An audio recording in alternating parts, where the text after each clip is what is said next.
안녕하십니까. 사랑하는 온누리교회 성도 여러분, 오늘은 4월 2일 목요일입니다. 지난 3월 한 달 동안을 코로나 바이러스와 싸우며 보냈고, 또 4월도 연이어 그 싸움이 계속되고 있습니다. 또 우리 학생들도 온라인으로 개학을 하고, 또 교회 많은 예배들이 온라인으로 계속 예배를 드리고 있습니다. 예배당에 함께 모이는 교회조차도 실상은 온라인 예배와 다름이 없이 소수의 사람들이 그 자리를 지키고 있을 뿐입니다.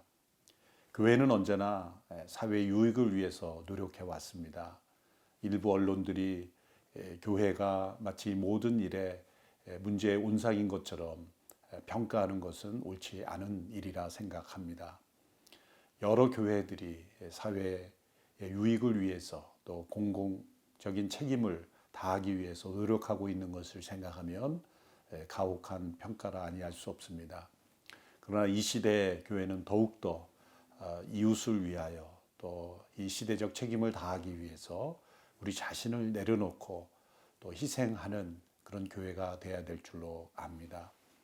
또 우리가 함께 모이고 싶지만 또 모이지 않는 것이 희생이라고 한다면 희생일 수 있겠지만, 무엇보다도 이것은 우리 자신의 안전을 위해서 또 하나님께서 인정하실 수 있는 그런 일들이라고 생각을 합니다.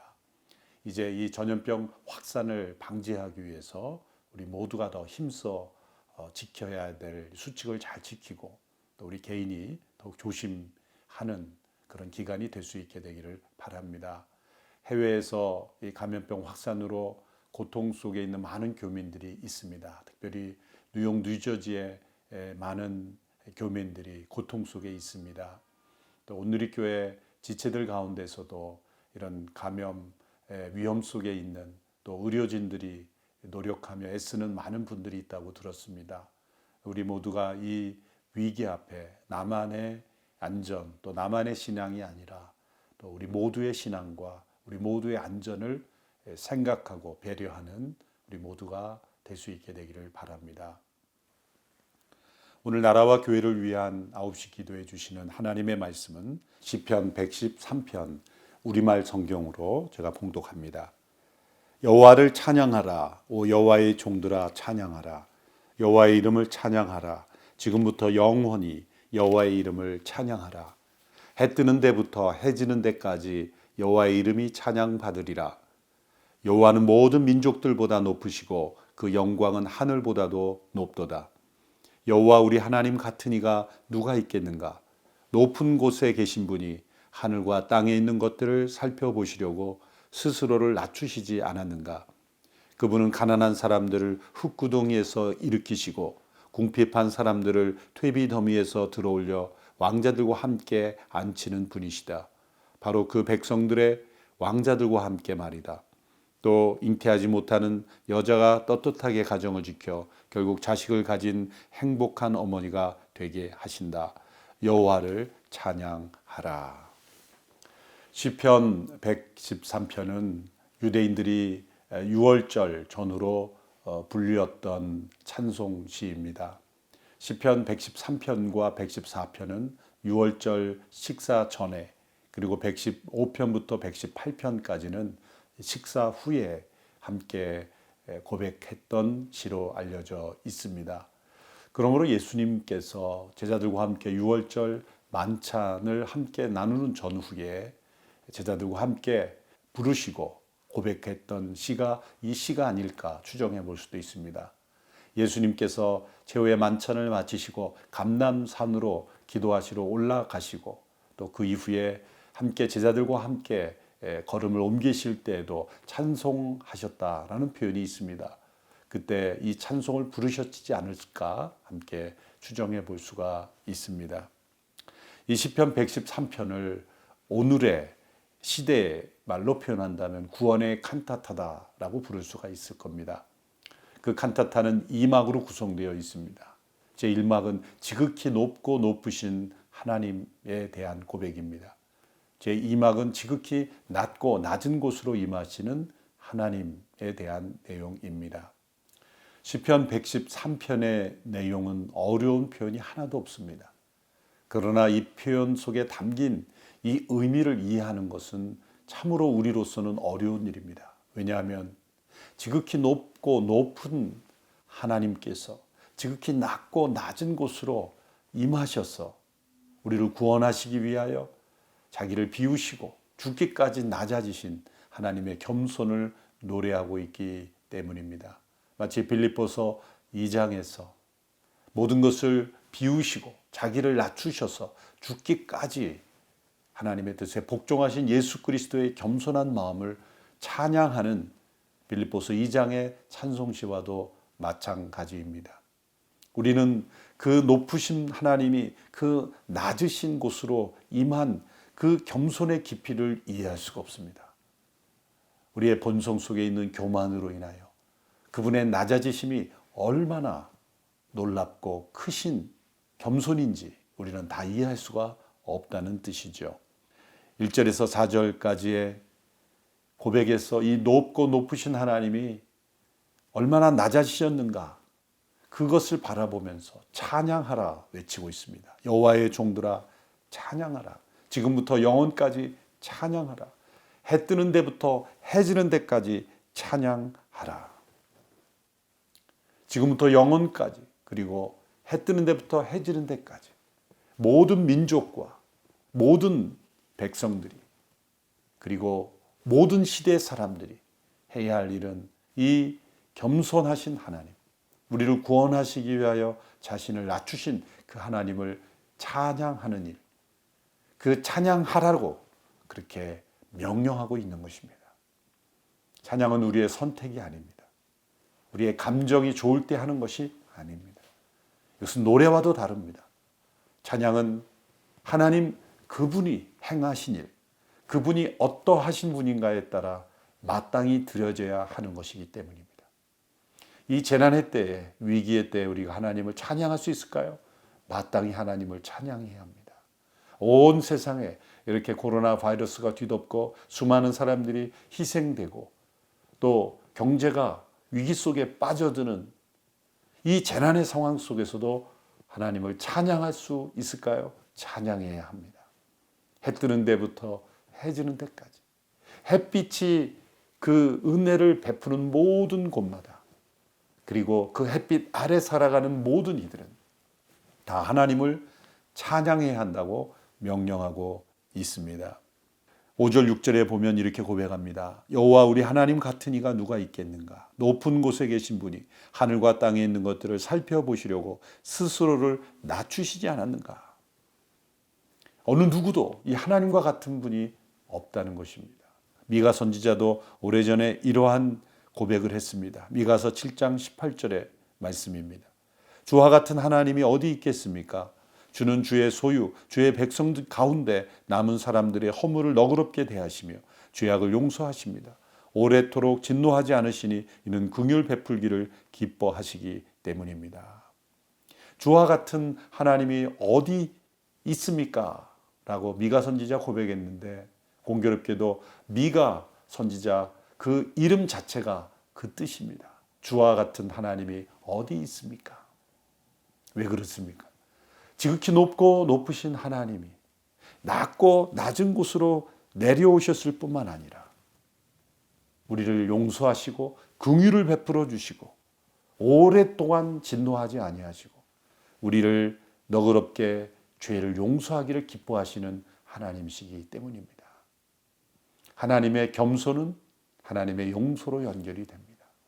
하나님의 용서는 우리를 그 낮고 천한 곳에 있는 우리들을 끌어올려 우리를 회복시키시는 하나님의 회복으로 연결이 됩니다.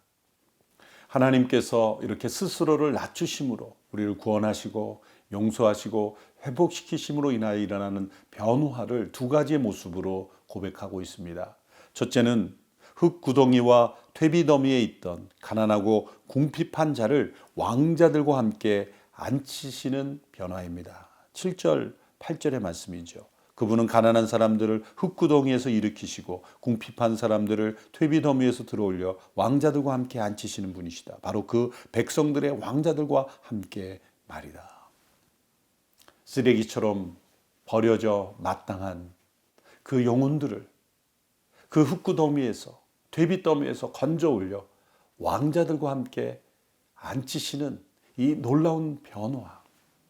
이 세상 가운데 왕정시대라고 한다면 쓰레기처럼 버려질 사람이 왕자가 되는 그 변화만큼 급격한 변화가 어디 있겠습니까? 우리가 죄 가운데 건짐을 받아 하나님의 자녀가 되고 변화가 되는 이 놀라운 축복의 변화. 바로 이 고백이 그러한 고백입니다. 또 한 가지 고백입니다. 그것은 자녀를 낳을 수 없었던 여인이 자녀를 낳게 됨으로 이제는 행복한 어머니로 변화되는 이 생명이 가져다주는 축복을 고백하고 있습니다. 이 두 가지 변화로 이 모든 축복을 다 설명할 수는 없습니다. 그 중에 지극히 일부분, 우리의 일상에서 경험할 수 있는 가장 큰 근본적이고 또 급격한 변화를 설명하는 두 모습을 묘사하고 있습니다. 우리가 하나님을 찬양해야 할 이유는 너무나 많습니다. 하늘을 두루마리 삼고 바다를 먹물 삼아도 그 찬양할 이유를 다 기록할 수 없다는 찬양이 있듯이 우리가 해 뜨는 데부터 해 지는 데까지 하나님을 찬양할 이유는 너무나 풍성하고 차고 넘칩니다. 오늘 이 재난의 때에 하나님을 찬양하자고 그렇게 권고하는 것은 어리석어 보이는 것처럼 보입니다. 그러나 이 재난을 이기는 가장 빠르고 정확한 길은 해 뜨는 데부터 해 지는 데까지 하나님을 찬양하는 일을 다시 시작하는 것입니다. 저 하늘의 영광을 버리시고 낮고 천한 이 땅에 오셨을 뿐만 아니라 십자가에 죽으셨고 죽으심에 부활하심으로 우리 모두를 구원하시고 우리를 하늘의 왕자로 영원한 새 생명을 주신 예수 그리스도 그분으로 인하여 하나님을 찬양하는 일을 우리는 포기해서는 안 됩니다.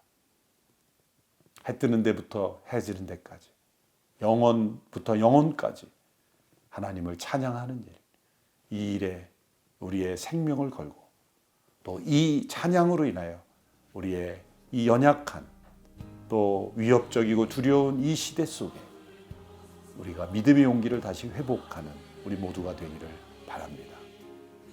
오늘 함께 합심하여 기도할 제목입니다.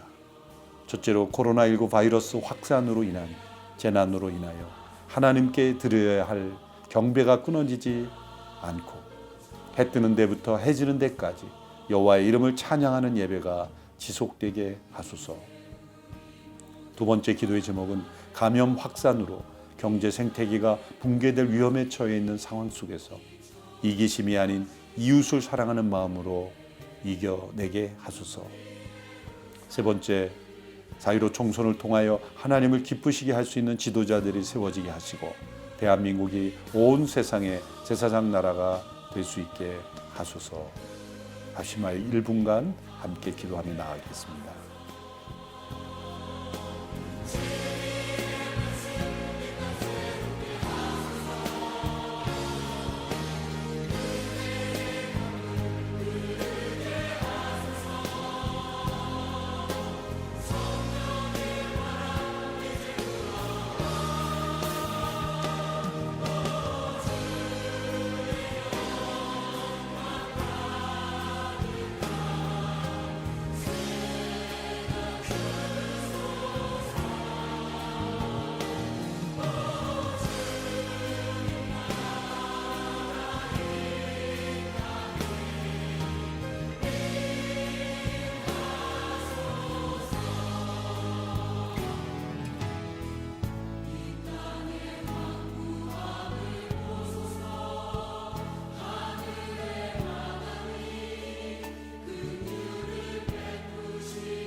지극히 높고 높으신 하나님, 지금부터 영원히 찬양받으실 하나님께 찬양과 경배를 드립니다.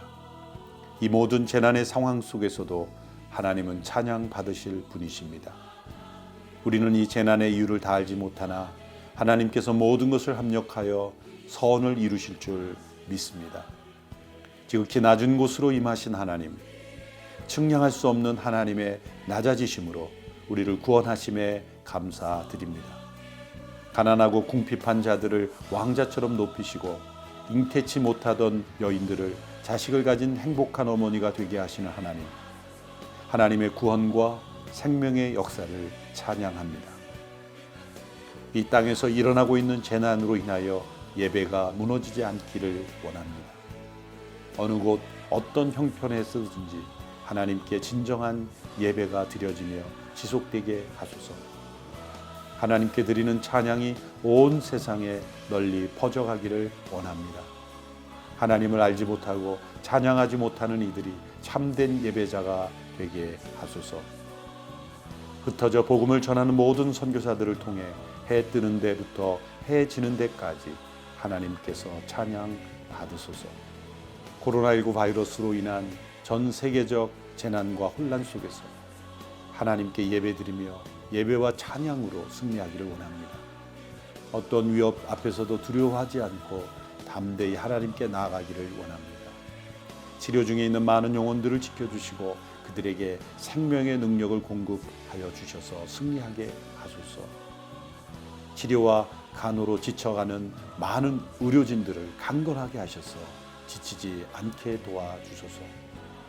이 재난을 통해 우리 모두가 하나님을 더욱 깊이 알게 되기를 원합니다. 이 나라와 민족이 하나님께서 기뻐하시고 귀하게 쓰시는 대한민국으로 변화되기를 원합니다. 예수님의 이름으로 기도합니다.